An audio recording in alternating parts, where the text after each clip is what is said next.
I sat at our kitchen table at 11:47 p.m., divorce papers spread before me like a battle plan. The house felt different now, not like home, but like a crime scene waiting for the detective to arrive. Alyssa's key turned in the lock with that familiar metallic scrape that used to comfort me. Tonight, it sounded like fingernails on a chalkboard. "Grant, why are you still up?" Her voice carried that artificial sweetness she used when she knew she was in trouble.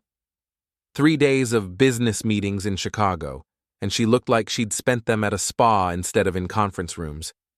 "We need to talk." I gestured to the chair across from me. "Sit down."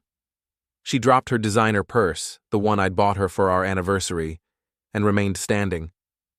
"Look, if this is about me being gone longer than expected, I met someone while I was traveling."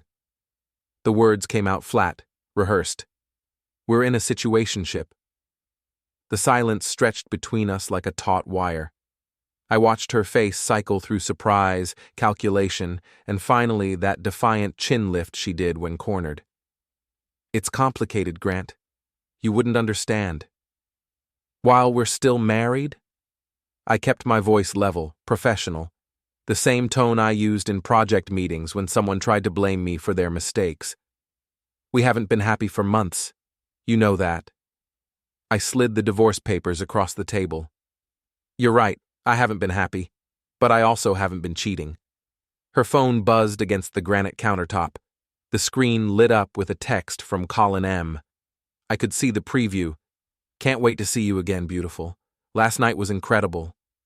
"Interesting." I reached for the phone before she could grab it. "Colin seems very enthusiastic about your business meetings." "Give me that." She lunged forward, but I'd already seen enough. 3 months of messages, hotel receipts, photos I wished I could unsee. Situationship. I rolled the word around in my mouth like a foreign object. "Is that what we're calling adultery now?" "It's not like that. Colin and I, we just connected. It's not serious." I laughed, and the sound surprised even me. "Not serious? You spent our vacation fund on lingerie for him. You used our joint credit card to pay for hotel rooms. You told him you loved him." Her face went pale. "You went through my phone? Your phone was syncing to our shared iPad. You forgot to turn that off." I stood up, walked to the counter where her suitcase waited. "I packed your things. You'll want to call someone for a ride. I canceled your Uber account." "You can't just kick me out." "Actually, I can. The house is in my name. The mortgage is my responsibility. You're welcome to contest it in court, but I have documentation of where our money went." I pulled out a folder thick with printed emails and bank statements. Colin's rent, Colin's car payment, Colin's credit card bills. Apparently supporting your boyfriend is expensive. She stared at the folder like it might bite her. "How long have you known?" 3 weeks. Long enough to move our savings to an account with just my name on it. Long enough to cancel the credit cards. Long enough to change the locks. I held up a new key. "This one works. Yours don't." Her phone rang. Colin's name flashed on the screen. "Answer it," I said. "Tell him you'll be staying at his place permanently." She shook her head. "Grant, please. We can work this out. It was just a mistake." "The mistake was me thinking you were worth 15 years of my life." I picked up her suitcase and set it by the door. "Colin's waiting for your call. Don't keep your situationship waiting." The phone kept ringing. Finally, she grabbed it. "Colin? No, I can't come over tonight. Something's happened." Her voice cracked. "Grant found out about us." I could hear Colin's voice through the speaker, tinny and panicked. Something about keeping things quiet, about his reputation. "Your boyfriend sounds concerned," I said loud enough for Colin to hear. "Tell him not to worry. His reputation is about to become very public." Alyssa ended the call and stared at me. "What do you mean?" "I mean your situationship just became everyone's business." I opened my laptop and showed her the email I'd drafted to her boss, her friends, her family. "Send or don't send. Your choice, But either way, you're leaving tonight. Before we dive deeper into this story, I have one small request. Please subscribe, drop a like, comment, and hit that hype button to boost this channel so more people can discover these incredible Reddit stories. She grabbed her suitcase with shaking hands. You'll regret this, Grant. Colin has connections. Important people know him. I'm sure they do. I held the door open for her. I'm looking forward to meeting them. After she left, I poured myself a drink and sat back down at the kitchen table. The divorce papers looked different now, not like an ending, but like a beginning. My phone buzzed with a text from my friend Janelle. Saw Alyssa's car at the Marriott last weekend. Everything okay? I typed back, everything's perfect. Want to help me with a project? The next morning, I called in sick to work. Not technically a lie, I was sick of being married to a cheater. I spent the day in my basement office, surrounded by printed emails, bank statements, and credit card bills. 15 years of marriage reduced to evidence of betrayal. Janelle arrived at noon with coffee and donuts. She owned a small auto repair shop downtown and had the kind of practical wisdom that came from dealing with people's problems all day. So, she said, settling into the old recliner I kept down here. How bad is it? I handed her the folder. See for yourself. She whistled low as she flipped through the pages. $30,000? She spent 30 grand on this guy? Hotel rooms, clothes, jewelry, his rent payments. She even bought him a motorcycle. I pulled up the photos on my laptop. A Harley, with our money. What kind of man lets a married woman pay his bills? The kind who thinks he's too good for consequences. I showed her Colin's social media profiles. Colin Mercer, entrepreneur, owns a consulting company that seems to consist entirely of him and a website. Janelle studied his photos. Looks like a used car salesman trying to pass himself off as a Fortune 500 CEO. That's probably accurate. I ran a background check. 3 failed businesses, 2 bankruptcies, and a history of dating women who mysteriously end up paying his expenses. So Alyssa's not his first victim. More like his third that I can verify. I opened another file. Jennifer Martinez, divorced after her husband found out she'd emptied their retirement fund for Colin. Rebecca Thompson, lost her house when she couldn't make mortgage payments because she was covering Colin's debts. Janelle shook her head. And Alyssa thought she was special. She thought she was smart. Always did consider herself the clever one in our marriage. I pulled up Alyssa's work email, which she'd foolishly left logged in on our shared computer. Look at this. The email chain between Alyssa and her friend Russell made for interesting reading.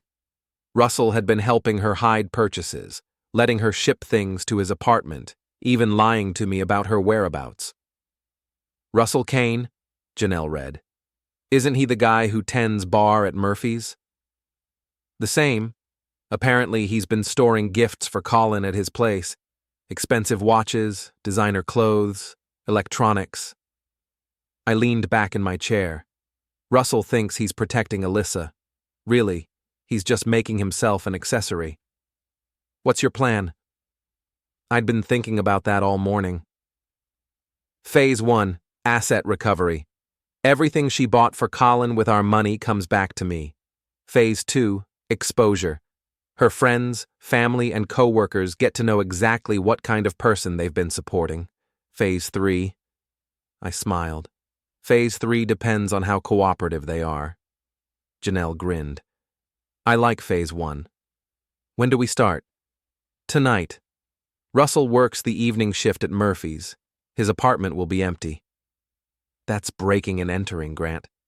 It's recovery of stolen property. I have documentation proving everything in his apartment was purchased with money from my accounts. I showed her the receipts. Legally, it belongs to me. And if Russell calls the police? Then I show them the same documentation I'm showing you. Plus, Russell's been receiving stolen goods. He won't want police attention.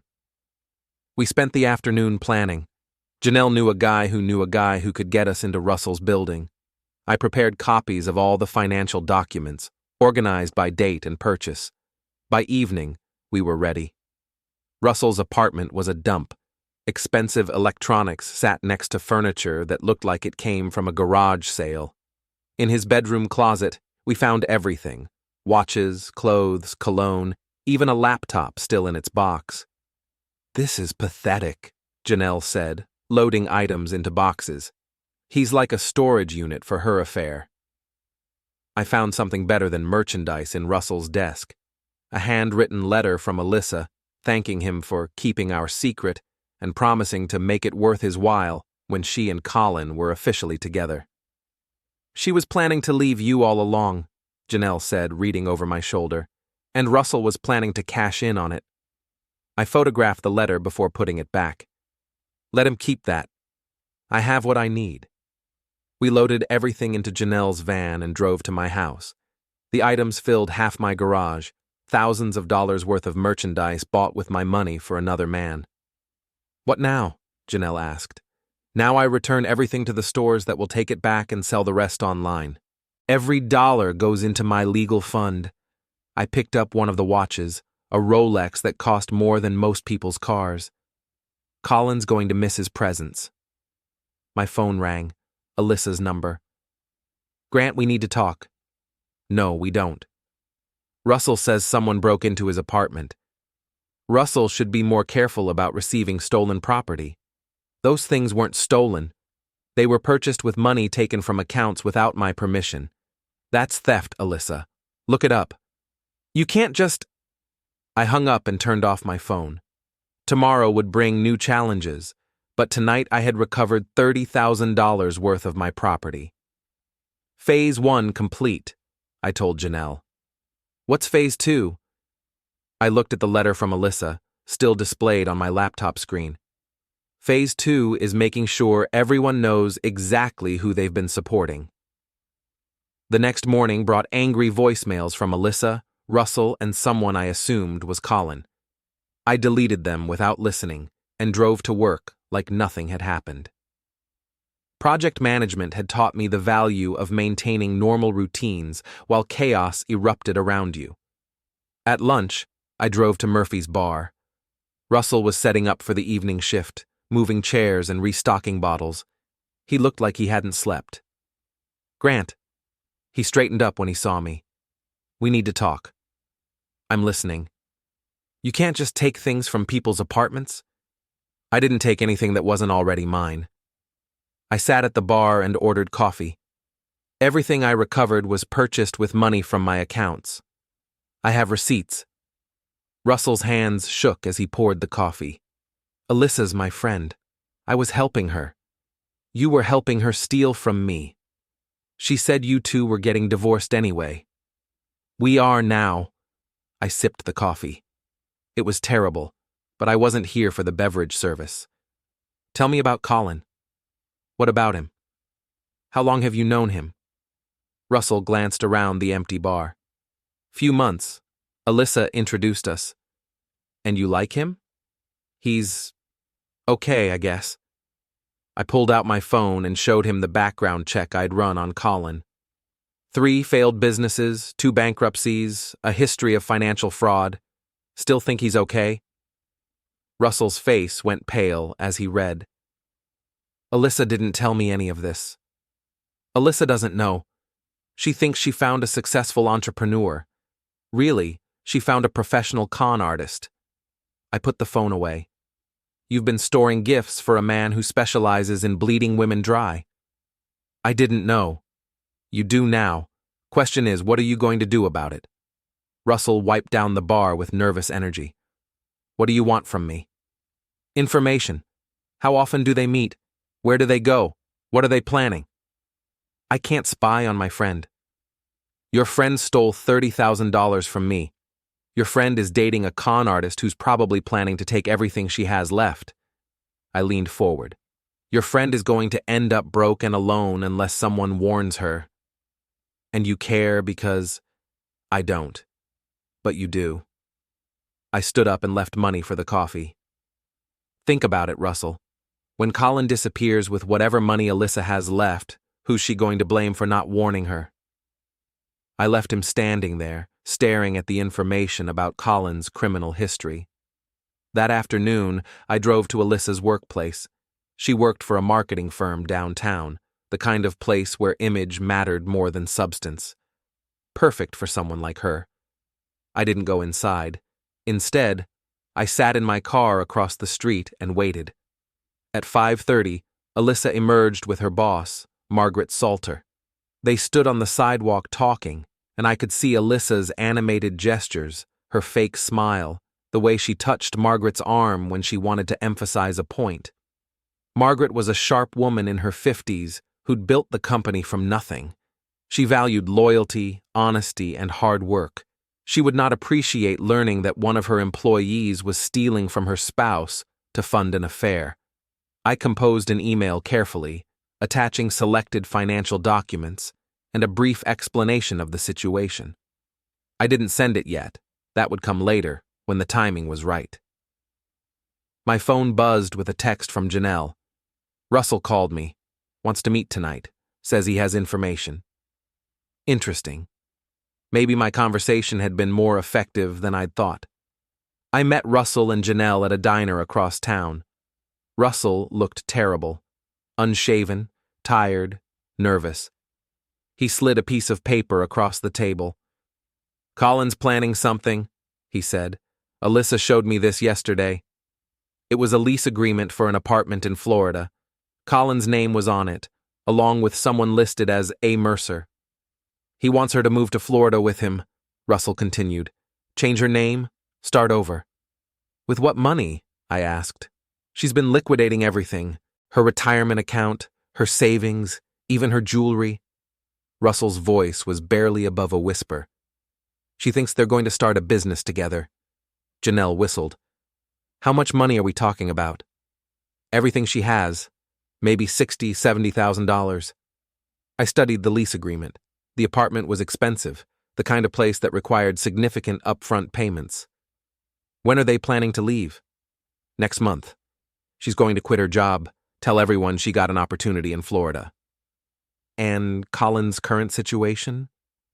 Russell pulled out his phone and showed me a photo. Colin was loading boxes into a moving truck. He's already packing. Told Alyssa he was getting a head start on setting up their new life. I looked closer at the photo. The moving truck had Illinois plates, not Florida ones. Russell, where did you take this picture? Outside Colin's apartment yesterday. He's not moving to Florida, I realized. He's running, with her money. The pieces fell into place. Colin had done this before, convinced a woman to liquidate her assets for a fresh start somewhere new, then disappeared with the money. Alyssa was just his latest mark. We have to warn her, Russell said. No, I said. We're going to let this play out exactly as Colin planned it. Janelle stared at me. You're going to let him steal her money? I'm going to let him steal her money, disappear from her life, and leave her with nothing. I smiled. And then I'm going to make sure everyone knows exactly how it happened. Russell looked sick. That's cruel, Grant. She stole from me to fund her affair. She lied to everyone who cared about her. She was planning to abandon her marriage for a con artist. I stood up. Sometimes the best revenge is just letting people face the consequences of their choices. But as I drove home, I realized I wasn't quite ready to let Colin Mercer disappear into the night with my wife's money, not without making sure he understood exactly who he'd decided to cross. 3 days later, I followed Colin to his apartment building.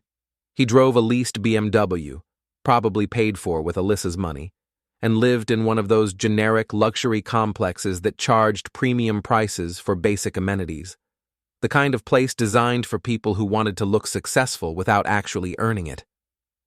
I waited in the parking garage until he got out of his car. He was smaller than I'd expected, maybe 5'9" in expensive shoes, with the kind of artificial tan that came from a salon. His suit probably cost more than I spent on clothes in a year. Colin Mercer? He turned, and I saw the moment he recognized me. His face went through several expressions before settling on fake confidence. You must be Grant. Alyssa's told me about you. I'm sure she has. I walked closer, keeping my hands visible and my voice calm. We need to talk. I don't think that's a good idea. I think it's a great idea. See, I know about your business model. Jennifer Martinez, Rebecca Thompson, now my wife. You have a type. His fake smile faltered. I don't know what you're talking about. Sure you do. Find a unhappy married woman, convince her she deserves better, get her to pay your bills while you plan your exit strategy. I pulled out my phone and showed him the Florida lease agreement. $60,000 for a fresh start that's never going to happen. Alyssa and I are in love. Alyssa and you are in a business transaction. She pays, you perform, everyone pretends it's romance. I stepped closer. But here's what's going to happen instead. Colin tried to back away, but we were against his car now. Are you threatening me? I'm explaining your new situation. You're going to break up with my wife, today. You're going to tell her you've decided to stay in Chicago, that long-distance relationships don't work, that you think she should try to save her marriage. And if I don't? I showed him another file on my phone. Then, Jennifer Martinez and Rebecca Thompson get your current contact information, along with evidence of your newest scam. Then your landlord gets documentation of your income fraud. Then the Illinois Department of Revenue gets information about your unreported cash income. His face went white. You can't prove any of that. I can prove all of it. Alyssa kept very detailed records of every payment she made to you. Hotels, restaurants, rent, car payments, even your gym membership. I scrolled through the evidence. She was proud of supporting you, thought it showed how much she cared. Colin leaned against his car like his legs might give out.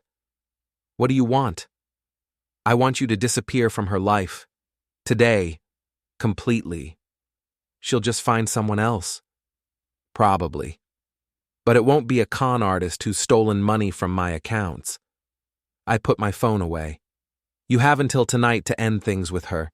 After that, I start making phone calls. I walked away without waiting for his response. In my rearview mirror, I could see him standing next to his car, staring at his phone like it might explode.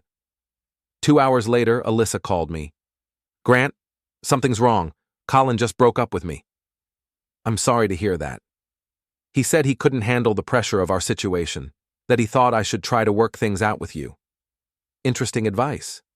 This doesn't make sense.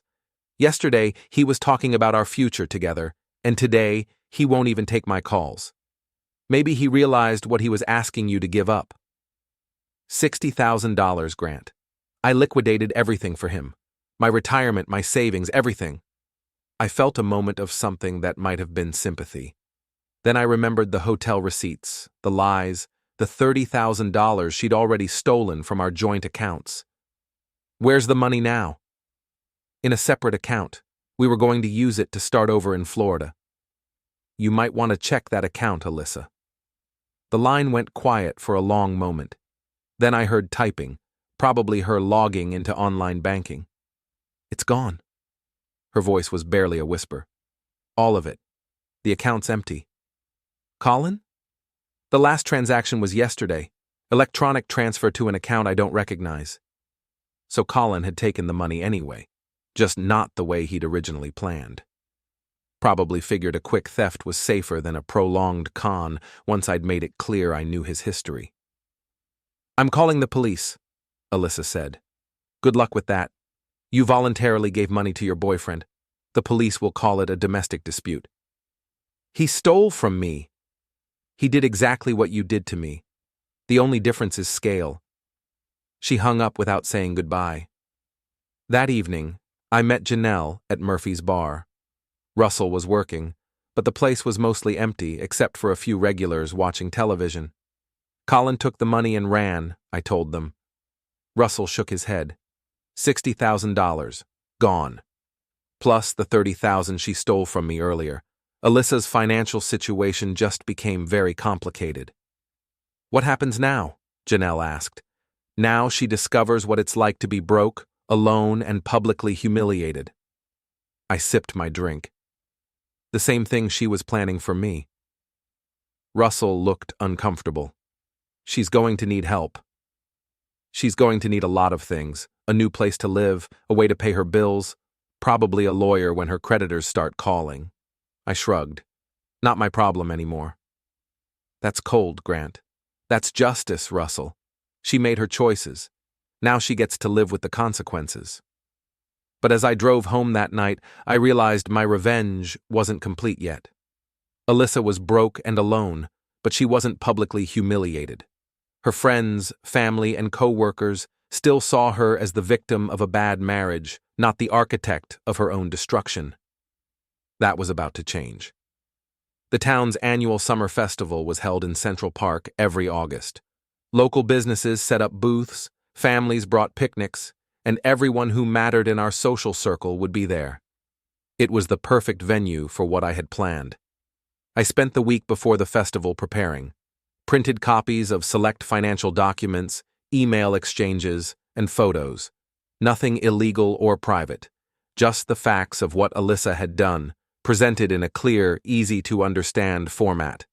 I made enough copies for everyone who mattered. Margaret Salter, Alyssa's boss, would be there representing the marketing firm. Alyssa's parents were driving up from Springfield. Her college friends, our mutual acquaintances, even the neighbors who'd always thought she was such a devoted wife, they'd all be there. Saturday morning dawned clear and warm. Perfect festival weather. I loaded my car with a folding table, a banner I'd had printed, and boxes of documentation. Janelle met me at the park early to help set up. "You sure about this?" she asked as we positioned the table near the main entrance. "I'm sure." I unfolded the banner and stretched it across the front of the table. It read, "The Truth About Alyssa Walker," in large professional letters. This feels like overkill. This feels like justice. I arranged the documents in neat stacks, each labeled with a different aspect of Alyssa's betrayal. She destroyed our marriage in public, lied to everyone we knew, stole money from our joint accounts. Now everyone gets to know the truth. People started arriving around 10. At first, they just walked past, curious about the banner but not sure what to make of it. Then Margaret Salter stopped by. "Grant, what's this about?" I handed her a folder. "Information about your employee that you should probably know." She opened it and started reading. Her expression changed as she worked through the documents. Bank statements showing money transferred from our joint accounts to Colin's rent payments, email exchanges between Alyssa and Russell about hiding the affair, even photos of the gifts Alyssa had bought Colin with our money. "She was stealing from your marriage to fund an affair?" $30,000 over 3 months, plus another $60,000 from her personal accounts. I showed her the timeline I'd prepared. All while telling everyone that our marriage was failing because I wasn't supportive enough. Margaret closed the folder. "I'll need to discuss this with HR. Financial instability and dishonesty are serious concerns for someone in her position." "Of course. Take your time." Word spread quickly through the festival. People stopped by the table in small groups, reading the documents, asking questions, sharing what they'd learned with others. By noon, I had a steady stream of visitors. Alyssa's parents arrived around 1 o'clock, Robert and Linda Trent, retired teachers who'd always treated me like a disappointing son-in-law. They approached the table with the kind of righteous anger that suggested Alyssa had already given them her version of events. "Grant, this is inappropriate," Linda said, "airing your personal problems in public." "These aren't personal problems, Linda. These are crimes." I handed her the same folder I'd given Margaret. "Your daughter stole $90,000 to fund an affair with a con artist." Robert started to object, but Linda was already reading. I watched her face change as she worked through the evidence. "This can't be right," she said finally. "Alyssa wouldn't." "Alyssa did. Everything's documented. Bank records, email exchanges, receipts." I pointed to specific pages. "She was planning to abandon her marriage and move to Florida with a man who'd already stolen from 2 other women." "Where is she now?" Robert asked. "Good question. Colin took her money and disappeared 3 days ago. She's broke, unemployed, and homeless. I shrugged, but I'm sure she'll land on her feet. She always does. Linda closed the folder with shaking hands. We didn't know. She didn't want you to know. She wanted everyone to think I was the problem. I gestured to the crowd around my table. Now they know the truth. Around 3 o'clock, I saw Russell approaching with someone I didn't recognize. A woman in her 30s with short dark hair and an expensive handbag. She looked familiar, but I couldn't place her. "Grant, this is Jennifer Martinez," Russell said. "She wanted to meet you." The name clicked. Colin's first victim. Jennifer nodded. "Russell told me what happened to your wife. I wanted to thank you." "For what?" "For stopping him. Colin disappeared after you confronted him, but he left behind evidence of what he was planning. The FBI is building a case against him now." She handed me a business card. "I'm a federal prosecutor. We've been tracking Colin for 2 years. I stared at the card. "You're not a victim." "I was, but then I decided to do something about it." She smiled. "Your documentation of his relationship with your wife is exactly what we needed to prove a pattern of fraud. Colin Mercer is going to prison." The festival continued around us, but I felt like the world had shifted slightly. Alyssa hadn't just been cheated by a con artist. She'd been part of a federal investigation. What happens to the money he stole? Asset recovery. We'll get back what we can, but most of it's probably gone. Jennifer looked at the documents spread across my table. "Your wife's going to need a lawyer." "My wife's going to need a lot of things." As the afternoon wore on, more people stopped by the table. Friends, neighbors, co-workers, everyone who'd known us as a couple. Some were sympathetic, others were shocked, a few were clearly enjoying the drama. But all of them left with a very different understanding of why our marriage had ended. Around 5 o'clock, as I was packing up the table, I saw her. Alyssa stood at the edge of the park, staring at me from behind a tree. She looked terrible. Unwashed hair, wrinkled clothes, the kind of desperate appearance that came from sleeping in her car. She didn't approach the table, just stood there watching as I loaded the boxes into my car, as people continued to discuss what they'd learned, as her reputation crumbled in real time. I drove past her on my way out of the park. She didn't wave or try to flag me down, just stood there looking lost and broken and completely alone. At home that evening, I sat on my back deck with a glass of wine and my laptop. The email from Margaret Salter had arrived an hour ago. Alyssa had been terminated for financial misconduct and dishonesty. The email from my lawyer confirmed that the divorce would be final next week. The voicemail from Jennifer Martinez explained that Colin had been arrested in Nevada and would be extradited to Illinois to face federal fraud charges. Everything was ending exactly as I'd planned. Alyssa was broke, unemployed, publicly humiliated, and facing potential criminal charges as an accessory to Colin's fraud. Her friends knew the truth, her family knew the truth, everyone in our social circle knew the truth. I should have felt satisfied. Instead, I felt empty. My phone rang. Alyssa's number. "Grant, please. I know you hate me, but I need help." "I'm listening." "I'm living in my car. I have no money, no job, nowhere to go." Her voice was barely a whisper. "I know I don't deserve it, but could you help me?" I looked out at the backyard we'd landscaped together, the garden she'd planted, the life we'd built before she decided to destroy it. "No," I said. "I can't help you." "Grant, please." I hung up and turned off my phone. The revenge was complete. Alyssa had lost everything: her marriage, her money, her reputation, her future. She was facing the same kind of devastating betrayal she'd inflicted on me, but worse. At least I'd had savings and a job and people who cared about me. She had nothing. I finished my wine and went inside. Tomorrow I would start the process of building a new life. Tonight, I would sleep peacefully for the first time in months, knowing that justice had finally been served. The situationship was over. The reckoning was complete.